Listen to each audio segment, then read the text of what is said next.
થઈ ગઈ છે। આપણો ગરીબ અને પછાત સમાજનો ખેડૂત દિવસ રાત મહેનત મજૂરી કરે, પેટે પાટા બાંધીને છોકરાઓને ભણાવે, કાળી મજૂરી કરે, આખો દિવસ મહેનત કરે। આપણી બહેનો દીકરીઓ વહેલા 5-5 વાગે જાગી ટિફિન બનાવીને દાડિયું કરે, મહેનત કરે, મજૂરી કરે, અને છતાં પણ આપણા ખેડૂતના ઘરે નાનો દીકરા કે દીકરીનો પ્રસંગ આવ્યો હોય ત્યારે મારી બહેનો દીકરીઓને ઘરેણા ગીરવે મૂકવા જવા પડે ને સાહેબ। એ પીડા લઈને આજે આપણે બેઠા છીએ। એક બાજુથી ખેડૂતના ઘરે લગ્નનો ઢોલ વાગતો હોય અને દીકરીનો બાપ આ ગામની અંદર જમીન ગીરવે મૂકવા જાય છે ને, એ પીડા સાથે આપણે સૌ બેઠા છીએ। મિત્રો, આપણે સૌએ સમજવાની જરૂર છે। ક્યાં સુધી અન્યાય અને અત્યાચાર કરશું? પેટ્રોલ ડીઝલના ભાવ મોંઘા, ખાતર માટે લાઈનમાં ઉભું રહેવું પડે, ખાતર મળે નહીં, બિયારણ મળે નહીં, દવા મળે નહીં, પાકના ભાવ ન મળે। જ્યારે આપણે માર્કેટિંગ યાર્ડમાં જઈએ, એપીએમસી માં જઈએ, ત્યારે ખેડૂતો સાથે કડદા થાય, આપણને લૂંટવામાં આવે। આ બધી જ વસ્તુ આપણે ધ્યાનમાં લઈને આપણે વિચારવાનો સમય આવી ગયો છે। જે રીતના ખેતીની અંદર ખેડૂતની આ ખેતરની અંદર આ ગેરકાયદેસર રીતના ખાનગી કંપનીઓ, અદાણી કંપની હોય કે જેટકો કંપની હોય, આ મોટા મોટા થાંભલાઓ 100 મીટરના થાંભલાઓ જે ઊભું કરવાનું કામ કરે છે, ત્યારે એક પણ જાતનું, એક પણ રૂપિયાનું વળતર આપ્યા વગર કે સહમતિ લીધા વગર ઉભા પાકની અંદર ઘૂસવાનું કામ કરે છે। તાળા તોડીને આપણા ખેતરમાં ઘૂસીને ખાડાઓ કરવાનું કામ કરે છે। આપણે પ્રગતિ અને વિકાસ સાથે કોઈ વિરોધ નથી। આ ગામનો વિકાસ થવો જોઈએ, આ તાલુકાની પ્રગતિ થવી જોઈએ, પરંતુ આપણી એટલી જ વાત છે કે જ્યારે તમને થાંભલા નાખવાનું મન થાય, ગેસની અંડરગ્રાઉન્ડ લાઈનો નાખવાનું મન થાય, ડ્રેનેજ સિસ્ટમ નાખવાનું મન થાય, ત્યારે તમારે અમારા ગરીબ ખેડૂતોના ખેતર જ દેખાય છે। આ હજારો કરોડો રૂપિયાની અદાણી ને અંબાણીની કંપનીઓ છે, ત્યાં કોઈ દિવસ થાંભલા કે ત્યાં કોઈ દિવસ ગેસની લાઈનો નહીં આવે। અમને વાંધો એ વાતનો છે,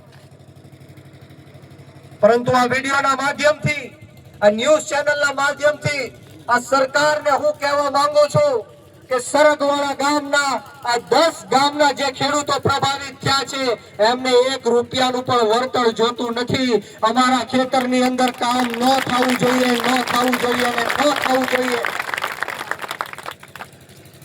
તમે અમને 1 કરોડ આપો, 5 કરોડ આપો કે 10 કરોડ આપો, અમારે પૈસાની જરૂર નથી, પણ જે અમારા બાપ દાદાએ અમારી આજીવિકા માટે આ ખેતર મૂકીને ગયા છે, આ અમારી માં સમાન ખેતર છે, એ ખેતરમાં અમે કોઈને 1 પગ પણ મૂકવા નહીં દઈએ। આ તમે લઈને આજે બેઠા છો મિત્રો, હું આપને સલામ કરું છું।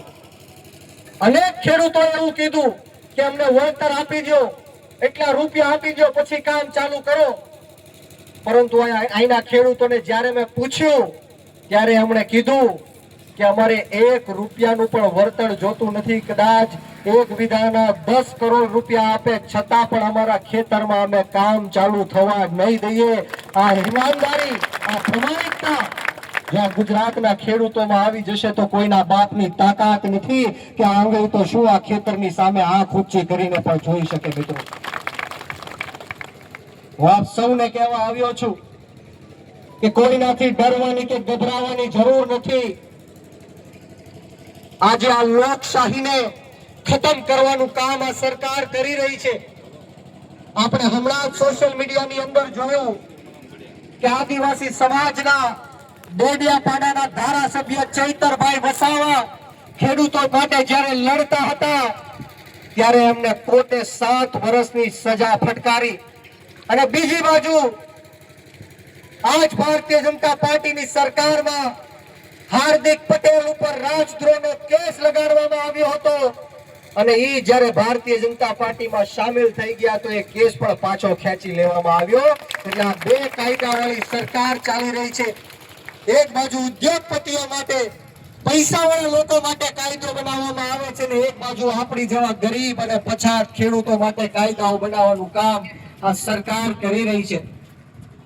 મારે તમને કહેવું છે કે 2014માં આ જ સરકારે એવું કીધું હતું કે અમે 2022 સુધી ખેડૂતોની આવક બમણી કરીશું. કીધું તો કે નહોતું કીધું? કેટલા લોકોને ખબર છે કે કીધું તો? હાથ ઊંચો કરો જોઈ.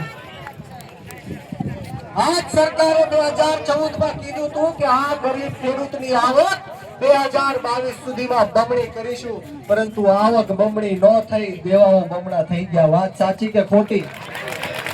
એકવાર બેંકની તમે પાસબુક જોઈ લેજો. આ બધા જ ખેડૂતો ઉપર દેવું હશે. હાથ ઊંચો કરો, કોના ઉપર દેવું છે?